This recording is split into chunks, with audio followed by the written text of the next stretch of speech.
বিএনপির নেতা কর্মীকে গুম করেছে, খুন করেছে। বিএনপির চেয়ারপারসন দেশনেত্রী বেগম খালেদা জিয়াকে একটা মিথ্যা অভিযোগে 6টা বছর কারারুদ্ধ করে রেখেছে। ভারপ্রাপ্ত চেয়ারম্যান জনাব তারেক রহমানকে দেশে আসার পথে বাধা সৃষ্টি করেছে, তাকে পঙ্গু করে ফেলা হয়েছিল। তার ভাই মালয়েশিয়ায় প্র্যাকটিক্যালি বিনা চিকিৎসায় মারা গেছে। মাকে বা ভাইকে শেষবার দেখতে পারে নাই, তার জানাজাতেও তারেক সাহেব আসতে পারে নাই। বিএনপির মহাসচিব সহ এমন কোন নেতা আছে যার বিরুদ্ধে অন্তত 50টা মামলা নাই? আমাদের হাবিবুন নবী সোহেলের বিরুদ্ধে 400-র বেশি মামলা। 5 তারিখে তো আমি নিজেও জেলখানায় ছিলাম, এই উদাহরণ, আমরা জেলখানায় ছিলাম। আমাকে যখন বাসা থেকে নিয়ে যায়, আমার স্ত্রী তখন দারুণ অসুস্থ, তাকে অক্সিজেন দিয়ে রাখা হয়েছে, নার্স বাসায় তার সঙ্গে। সে অবস্থায় গ্রেপ্তার করে নিয়ে যায়, ডিবিতে ফ্লোরে ফালায় রাখছে ময়লা কম্বলের উপর। আর আমাদের কথা বলেন আমরা আওয়ামী লীগের পুনর্বাসন যাবো, আওয়ামী লীগের পক্ষে থাকবো। এই ফাজলেমির কোনো মানে হয়?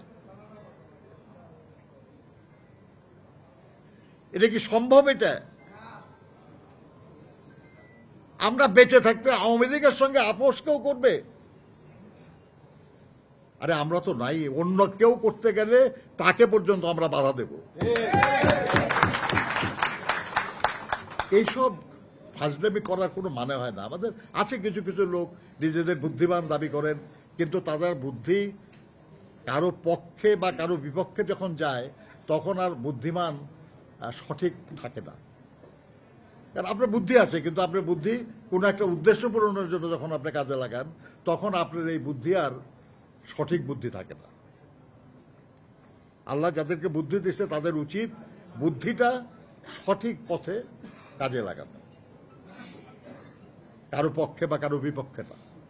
তাহলে তো হবে না। তাহলে এটা আর কি, যে আপনার একসময় সবচেয়ে বুদ্ধিমান লোকদেরকে বিচারক বানানো হতো, এবং তারা তাদের বুদ্ধি বিবেচনা এবং দেশের আইন বা যারা যে আইন মানে আর কি, সেই আইন অনুযায়ী যেটা সঠিক তারা সেটা করত, এর বাইরে যেত না তারা। আমরা মনে করি যাদের বুদ্ধি বিবেচনা আছে বলে দাবি করেন, তারা কারো পক্ষে বিপক্ষে না, সঠিক কথাটা বলেন। বন্ধুরা আমার, তারেক সাহেবের দেশে ফেরার ব্যাপারে আমি অন্তত দুশ্চিন্তাগ্রস্ত নই। নিশ্চয়ই আল্লাহর মেহেরবানিতে যখন সম্ভব হবে, উচিত হবে, উনি নিশ্চয়ই ফিরে আসবেন। বাংলাদেশে কোনো শক্তি কোনো ষড়যন্ত্র করে তাকে ঠেকাতে পারবে আমি বিশ্বাস করি না। পারবে মনে হয় আপনাদের? কিন্তু তিনি একজন আইন মান্যকারী নাগরিক। আইন অমান্য করে বা আইন এখন উনি চাইলে এমনই পরিস্থিতি হবে যে পরিস্থিতিতে সরকার আইন কার্যকর করতে পারবে না, কিন্তু উনি সেটা চান না বলেই তো বিলম্বটা হচ্ছে। আমরা চাইছি যে যাতে তার বিলম্ব না করতে হয় সেই পরিস্থিতিটা সৃষ্টি হোক আইনের মাধ্যমে। তার বিরুদ্ধে তো কত অভিযোগ করা হয়েছে। আমাদের দেশে কিছু পত্রিকা, কিছু টিভি চ্যানেল তাকে তো এমন এক দানব বানিয়ে ফেলেছিল যে উনি মহা কিছু করে ফেলছে। বিদেশে তার প্রচুর সম্পদ, প্রচুর অর্থবিত্ত ইত্যাদি ইত্যাদি দুর্নীতি অনাচার করে শেষ করে ফেলছে। 2 বছর 1-11 সরকার ছিল, যারা ছিল শেখ হাসিনার আন্দোলনের ফসল। তারপরে 15 বছর শেখ হাসিনায় ক্ষমতায় ছিল, তার বিরুদ্ধে কোনো দুর্নীতির অভিযোগ তো প্রমাণ করতে পারে নাই।